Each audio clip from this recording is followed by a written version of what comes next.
Hoy veremos el perfil de la persona triunfadora o exitosa.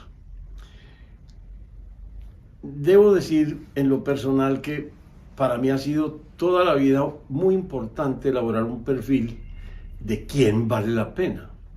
Y todo porque en mi casa mi mamá tenía una percepción permanentemente negativa de la gente. Nadie le servía, empezando por mi papá, pero siguiendo por toda la gente conocida, incluso las amigas de ella. Ella terminó muy aislada, precisamente porque vivía inventariando todos los defectos y todos los problemas de la gente. Entonces yo, estando muy pequeño, me preguntaba, pero entonces, ¿quién será el que sí vale la pena? ¿Cómo será esa persona? Porque a la luz de lo que decía mi mamá, yo no alcanzaba a encontrar nunca como un modelo o una guía, alguien que me pareciera importante a mí seguir.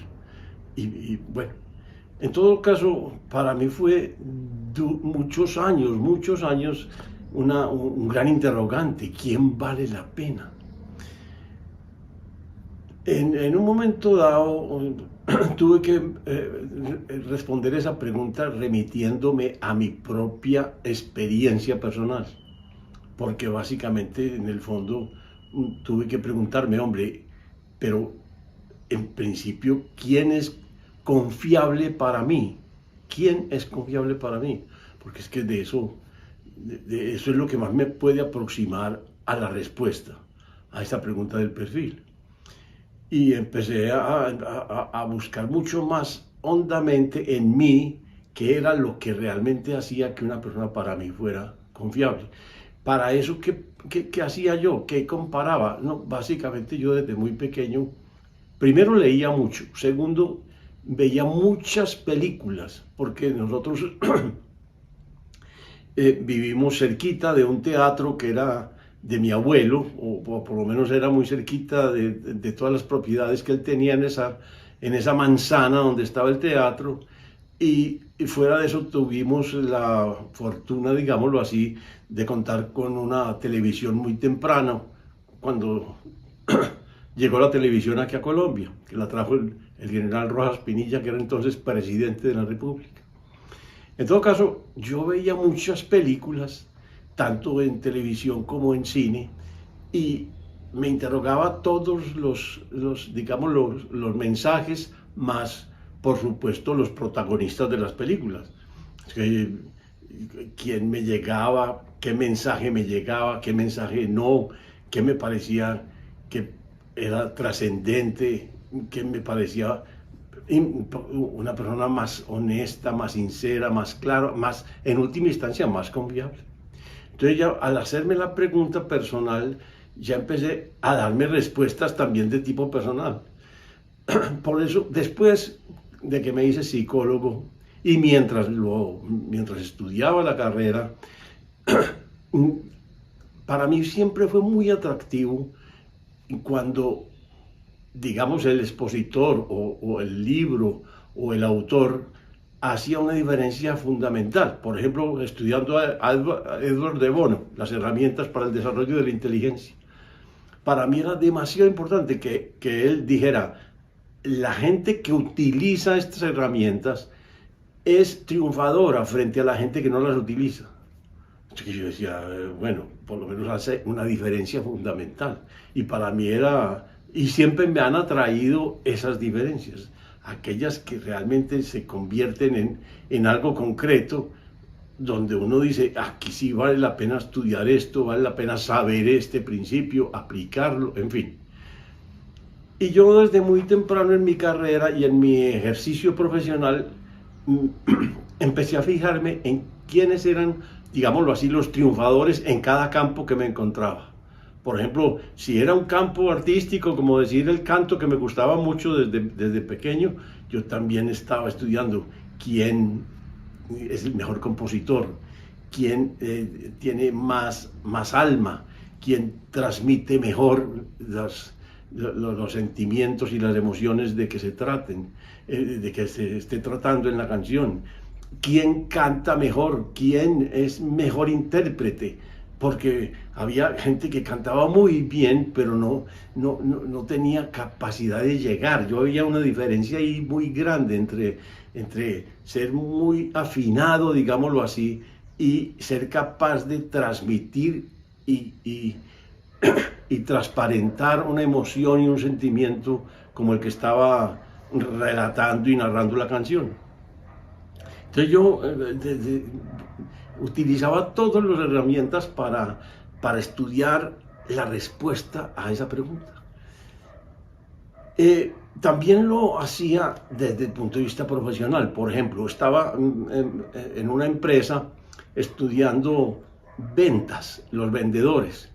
Y yo siempre me orientaba a estudiar los campeones de ventas, cómo eran, y a establecer si había entre ellos una diferencia de perfil con los que no eran campeones y con los que apenas eran unos principiantes en el campo de la venta.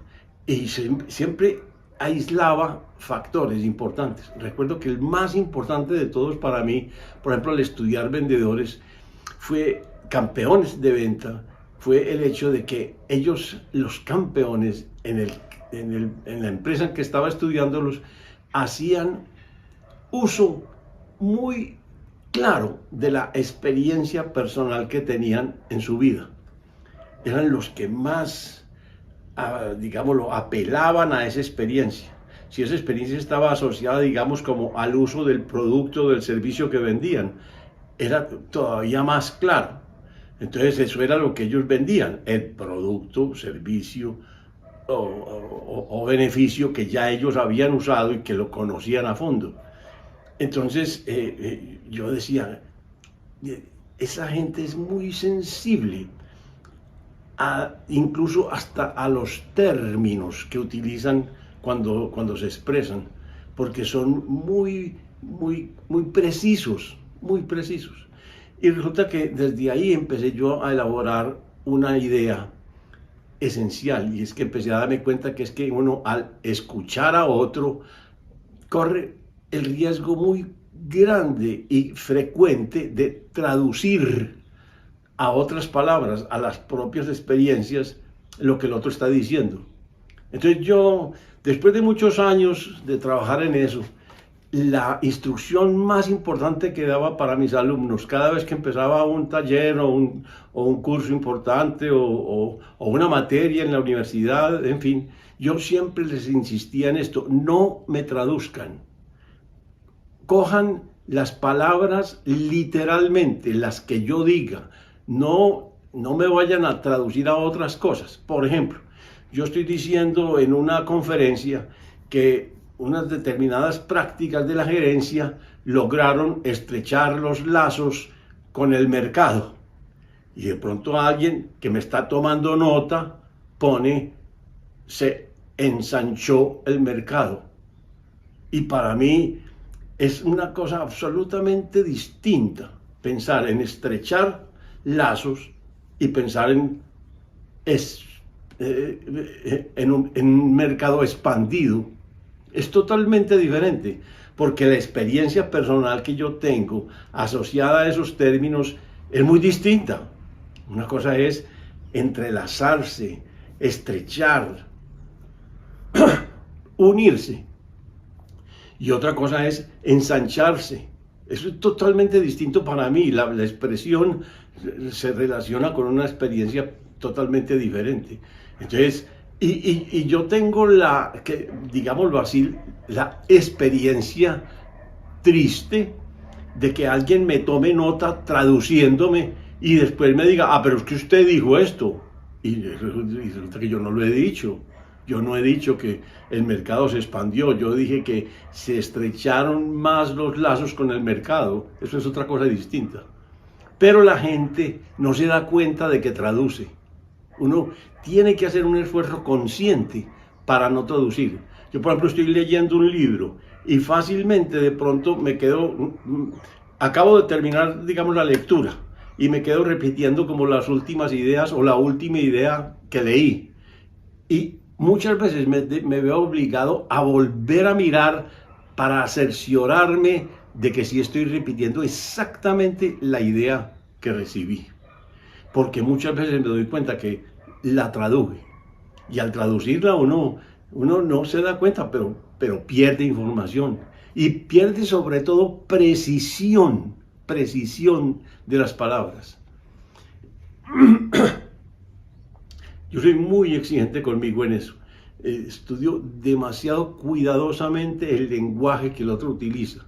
No lo traduzco, no lo transformo, lo dejo lo más puro que pueda. Incluso procuro aprenderme claramente las expresiones que escucho, cuando sobre todo las voy a citar, porque yo podría estar lleno de tarjetas y citas por escrito de todas las cosas que he leído, tendría millones. Pero yo no tengo nada porque yo normalmente todo lo grabo y lo formo en imágenes. Entonces yo en esa búsqueda no solamente he buscado lo que me parece evidentemente triunfador, como por ejemplo ser un campeón de ventas, sino la capacidad para mantener un estado de éxito. Y me llaman mucho la atención los conceptos de éxito, por ejemplo, de personas muy brillantes y supremamente importantes en la historia humana, como por ejemplo Churchill. Churchill, hablando del éxito, dice, es que el éxito es el producto de haber fracasado en todos los campos y en todos los frentes de un mismo campo de desempeño. O sea, ¿quién es el exitoso? El que ha cometido todos los errores posibles, pero los ha detectado, ha sabido y ha aprendido de ellos. Entonces, claro, ese es el exitoso y para mí eso es absolutamente correcto. Pero entonces en esa búsqueda no es solamente consultar lo evidente, sino que hay que ir más allá. Por ejemplo, me llama mucho la atención una autora inglesa, se llama Natalie Haynes, escrito Haynes, Haynes, yo le digo cómo se escribe. ¿Por qué? Porque ella estudia, por ejemplo, la Odisea de Homero, y entonces quiere mirar el ángulo y la percepción de las mujeres.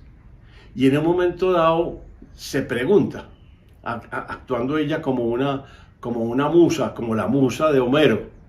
Entonces se pregunta, dice, hombre, ¿quién es más heroico?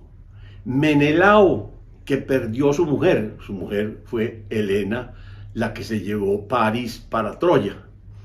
Entonces, es más heroico Menelao, que perdió a su mujer y reunió un ejército gigantesco, y como consecuencia de ponerlo a pelear para traerla a la casa, dejó miles y miles y miles de muertos, de viudas, de huérfanos y de esclavos. Ese fue el resultado. ¿Fue el más heroico? ¿O Enone? ¿Quién era Enone? Enone era una ninfa cuyo primer esposo y único esposo que tuvo fue París antes de robarse a Helena. Se casó y tuvo una boda con Enone y tuvo un hijo con ella. Entonces dice, ¿cuál fue la consecuencia de que en su momento dado Enone perdiera a su esposo? Simplemente que cogió a su hijo y lo crió. ¿Quién es más heroico? Se pregunta.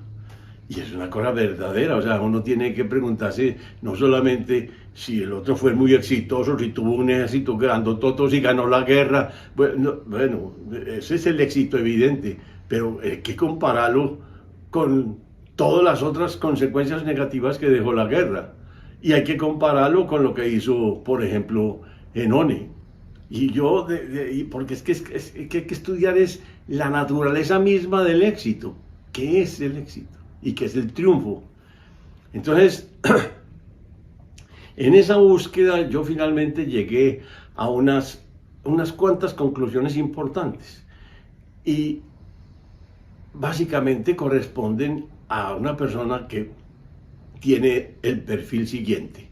Busca primero que todo la verdad, pero no solamente es la verdad como quien dice, ¿quién es integral? Integral es el que dice la verdad.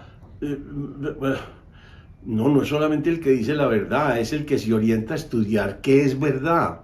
Es el que se mueve por la verdad de sus experiencias, por el estudio cuidadoso de lo que significan sus experiencias frente a la realidad.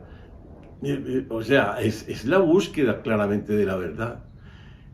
La segunda característica de esa persona capaz es que busque mejorar su nivel de ser, que busque conocerse a fondo.